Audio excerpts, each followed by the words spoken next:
مولانا گھر میں کھانے کے لیے نہیں ہوتا، اور اکثر تبلیغ میں نکلے ہوئے ہیں، گھر والے پیچھے پریشان ہیں، بیوی بچے پریشان ہیں، تو لوگ اس بات کو بھی بڑا اٹھاتے ہیں کہ جی جماعتوں میں چلے گئے اور پیچھے والوں کا خیال نہیں ہے، کیا ماں باپ کے حقوق نہیں ہیں یا بیوی بچوں کے حقوق نہیں ہیں؟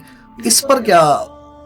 دیکھیں اکثر تو ایسا نہیں ہوتا ہے کہ تبلیغ میں نکلے ہوں اور پیچھے گھر میں کوئی نہ ہو. بس ایک تانا، کسی ایک کا واقعہ ایسا آ جاتا ہے تو ساروں کے لیے ہائی لائٹ ہو جاتا ہے. کوئی ایک آدھ واقعے کو لے کے وہ لوگ اعتراض بنا لیتے ہیں. جی ورنہ تو تبلیغ میں نکلنے والوں سے بزرگ قوائف میں یہ پوچھتے ہیں کہ بھائی گھر کا نظم بے شک کیا ہے، ترتیب کیا ہے، پورا معاملات پوچھ کے نکلتے ہیں. اگر بفرض مال ایک بندہ اللہ کے راستے میں گیا اور اس کے گھر میں فاقہ آ گیا ہے، اور تو ایسا بھی ہو سکتا ہے کہ کتنے لوگ کمانے کے لیے گئے اور ان کے گھر میں فاقے آ گئے ہیں. تو کیا خیال ہے کہ 10 سال کے لیے یہاں سے یورپ چلا گیا، لاکھوں روپے لگا کے وہاں جا کے کام اس کا نہیں چلا، پیچھے گھر میں فاقہ آ گیا ہے، تو اس میں کیا کہیں گے کہ کمانے والے یہ نظام ٹھیک نہیں ہے.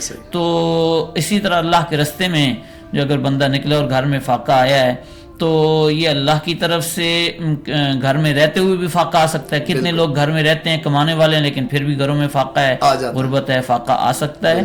تو اللہ کے نبی کے گھر میں 3 مہینے جو ہے وہ آپ فرماتے ہیں ایک چاند نہیں، ایک دوسرا چاند نہیں، تیسرا چاند، یعنی 3 مہینے گزرے کہ گھر میں چولہا تک نہیں جلا.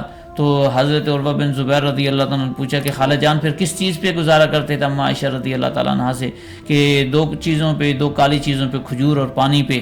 تو انہوں نے عرض کی کہ خالہ جان ایک کھجور اور پانی سے کیا ہوتا ہے؟ کہ بیٹا یہ تو اس کی قدر تب آتی تھی جب وہ بھی نہیں ملتے تھے. تو اس لیے اللہ کے نبی گھر میں تشریف لائے، حضرت حسن اور حسین رو رہے ہیں، آپ نے بچوں کو اٹھایا، زبان چسلائی، سلا دیا. اور حضرت علی رضی اللہ تعالیٰ طاقت میں اتنے کہ خیبر کا دروازہ اٹھا کے اکھاڑنے والے اور کھول دینے والے، اور کتنے بڑے بڑے پہلوانوں کے سر اتار دینے والے، اور اتنے جو ہے وہ اپنے بچوں کے لیے روٹی کما کے نہیں لا سکتے تھے. اور اللہ کے نبی نے بھی نہیں فرمایا کہ علی نے روٹی کیوں نہیں لا کے دی ہے، میرے بچے کیوں بھوکے ہیں، میری بیٹی کیوں بھوکی ہے. آپ ایک دن گھر میں سے بھوک نے آپ کو ستایا، آپ گھر سے باہر تشریف لائے، حضرت بکر رضی اللہ تعالیٰ گھر سے باہر تشریف لائے، حضرت عمر رضی اللہ تعالیٰ مسجد نبوی، تینوں حضرات بیٹھے ہو گئے. حال پوچھنے پہ پتہ چلا کہ گھر میں کچھ نہیں ہے، فاقہ ہے. تینوں مل کے ابو ایوب انصاری رضی اللہ تعالیٰ عنہ کے گھر چلے گئے. وہ گھر میں نہیں تھے، باغ میں کہیں گئے ہوئے تھے کام سے. ان کی بیوی نے کچھ کھجوریں لا کے رکھیں توڑ کے کھانے کے لیے. ان کو پتہ چلا تو وہ بھاگے ہوئے آئے، ان کے لیے جو ہے وہ بکری کا بچہ ذبح کیا، کچھ گوشت کا بھونا اور کچھ اس کا سالن بنایا.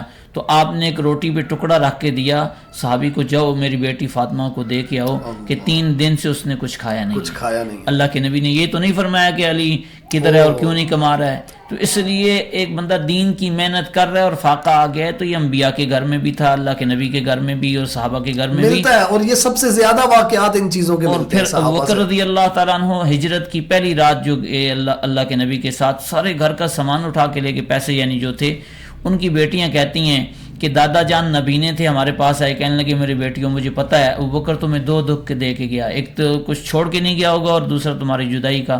وہ کہتی ہیں کہ ہم نے خالی کپڑے کے اندر، تھیلے کے اندر کنکریاں ڈالیں، اوپر کپڑا ڈالا، دادا کا ہاتھ پکڑ کے لگایا، نبینے تھے کہ دادا جان کچھ چھوڑ کے گئے ہیں. ان کا اچھا چلو یہ اچھا کیا ہے. وہ کہتی ہیں اللہ کی قسم کچھ بھی نہیں چھوڑ کے گئے تھے، سارا کچھ لے کے گئے تھے. اس لیے یہ کہہ دینا کہ دین کے لیے نکلیں اور گھر میں کھانے کے لیے کچھ نہیں، یہ تانا ہی ٹھیک نہیں ہے. کہ یہ تو اللہ کے نبی کو بھی پھر تانا دیں گے، صحابہ کو بھی تانا دیں گے، اہل بیت کے گھر میں بھی، حضرت علی رضی اللہ تعالیٰ کے گھر میں بھی یہ تھا، تو ان کو بھی یہ تانا دیں گے. کائنات کے سب سے افضل ترین لوگوں کے گھر کے اندر فاقہ. ہاں جی، آپ نے فرمایا کہ میں جنت میں انا سید ولد آدم ولا فخر، میں اولاد آدم کا سردار ہوں. اور آپ نے فرمایا میری بیٹی جو ہے جنت کی عورتوں کی سردار ہے، میرے نواسے جنت کے جو ہے نوجوانوں کے سردار ہیں. جب سرداروں کے گھر میں دین کے لیے فاقہ آیا تو میرے آپ کے گھر میں آ جائے، اس میں اتنا کیا بڑا مسئلہ ہے. جی